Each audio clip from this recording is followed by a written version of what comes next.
Vamos a estimar ahora algunos indicadores que se utilizan en el análisis financiero de la compañía. Arrancaremos por las ganancias por acción, que no es otra cosa que dividir la utilidad después de impuestos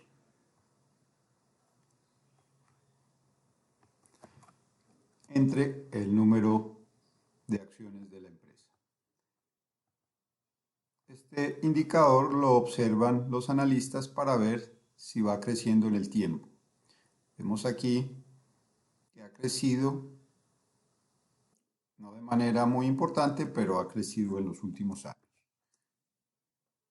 Lo mismo se hace con los dividendos por acción, que como su nombre lo indica, no es otra cosa que dividir el monto de dividendos entre el número de acciones, el cual también es utilizado por los analistas para observar si ha crecido en el tiempo. Observamos que este dividendo por acción ha ido creciendo en el tiempo en forma importante.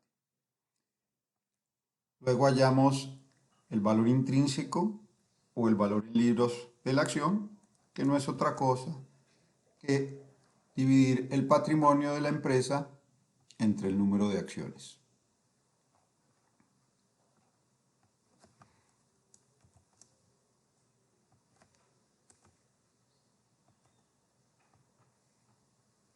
Este valor en libros observamos que se ha mantenido estable en los últimos 4 años y ahora vamos a estimar el valor de mercado del equity del patrimonio, lo que en español se denomina capitalización bursátil, en inglés market value of equity, que no es otra cosa que multiplicar el precio de la acción por el número de acciones. Y lo estimamos para todos los años. Vemos que, contrario a los indicadores que habíamos visto antes, esta capitalización bursátil se ha ido reduciendo en el tiempo, por supuesto, debido a que la acción ha ido perdiendo valor con los años. A este valor le restamos el monto total del patrimonio, el book value del equity,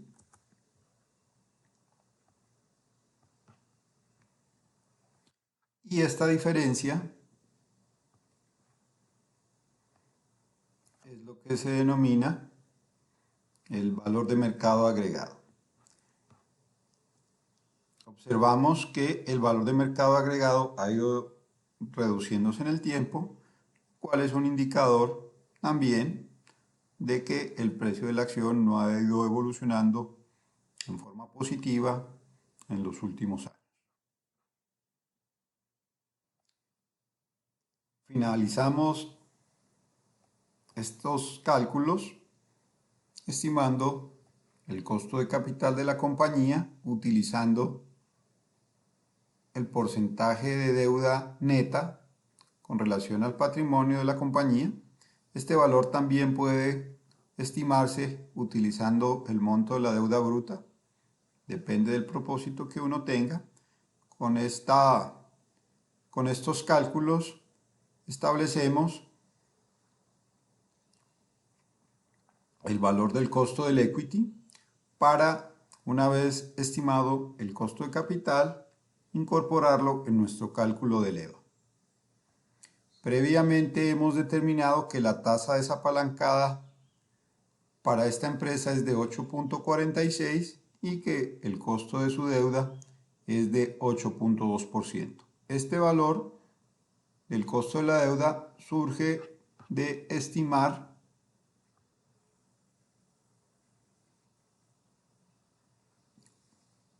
un promedio de cuánto se ha pagado en intereses a lo largo del tiempo sobre la deuda que la compañía tiene. Este valor de 8.2 es el resultado de promediar, veámoslo aquí, diferentes pagos de deuda. Observamos el último. Básicamente lo que hacemos es dividir el monto del interés entre las deudas de los periodos anteriores. Hay varias formas de estimar estos valores. Esta es la que es consistente con que la deuda se paga en forma vencida. Pero vemos aquí que uno podría estimar diferentes valores del monto de la deuda.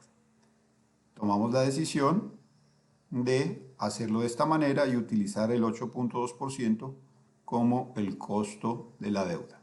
Un análisis histórico. Por supuesto, si tuviéramos información extraída de los reportes de la empresa, podríamos tener certeza de cuál es el monto. Aquí, por simplicidad, usamos este costo de la deuda como el valor que se ha pagado durante todos estos periodos. Traemos el valor de la deuda neta que ya habíamos calculado previamente.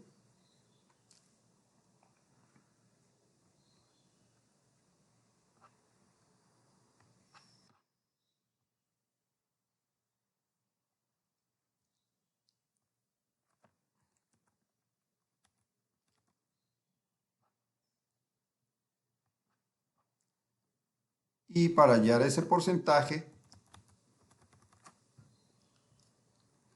dividimos ese valor entre la suma de esa misma deuda y el valor en libros del patrimonio que ya hemos calculado, a pesar de que tiene un signo negativo, por eso colocamos el menos previo. Y esto nos dice que el porcentaje de deuda neta es 52%. Por supuesto, el complemento con respecto a 1 es el porcentaje del patrimonio y hacemos este cálculo sobre todos los periodos. También podríamos haber usado en el denominador, el valor de mercado del equity, lo cual nos hubiera generado un valor un poco diferente. Por eso muchos analistas prefieren usar el valor en libros porque es un valor más estable. Habiendo estimado previamente la tasa de impuestos efectiva, podemos calcular el costo de la deuda después de impuestos, lo cual no es otra cosa que este costo fijo por 1 menos la tasa de impuestos. Este también es un valor aproximado porque el costo de la deuda con seguridad ha ido cambiando durante los periodos de análisis. El costo del equity se calcula utilizando la formulación desarrollada por Modigliani y Miller antes de que existiera el beta, y este valor no es otra cosa que la tasa desapalancada F4, la fijamos, más la diferencia entre esta tasa desapalancada F4 menos el costo de la deuda, lo fijamos también, multiplicado por el porcentaje de deuda, en este caso deuda neta, sobre el porcentaje del equity. Hallamos que el costo del equity para el año 2015 es de 8.72, procedemos a calcularlo, corregimos el formato, vemos que ha sido un valor tremendamente estable a lo largo del tiempo y con base en este cálculo y los porcentajes previamente estimados, hallamos cuál ha sido el costo de capital ponderado de la empresa, el cual es un ponderado del porcentaje de deuda multiplicado por el costo de la deuda después de impuestos más el porcentaje de patrimonio multiplicado por el costo del equity correspondiente. Hallamos un WACC de 6.72. Volvemos a corregir el formato porcentual y hallamos que este costo para esta empresa ha estado rondando los 6% durante todo el periodo de análisis. Con base en esta información vamos a proceder a estimar el EVA, el valor económico agregado. El valor económico agregado es una cifra de análisis muy interesante porque postula que la utilidad operativa después de impuestos debe ser superior al cargo por capital. Este cargo por capital resulta de multiplicar el capital invertido en la empresa por la utilidad mínima esperada o la rentabilidad mínima esperada que nos da el WACC. Si esta diferencia es superior a cero, se dice que el EVA es mayor que cero y que la empresa está agregando valor. Veamos. Traemos de la parte superior el valor previamente calculado del NOPAT, la utilidad operativa después de impuestos, también de la parte superior y además previamente calculado traemos el capital invertido,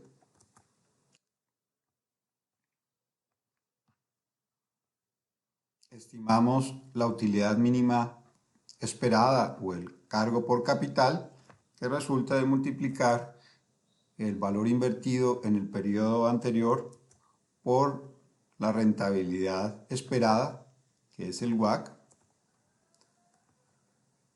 Proyectamos esto en el tiempo y este valor es el que restamos de la utilidad operativa después de impuestos para verificar si el EVA es positivo o no.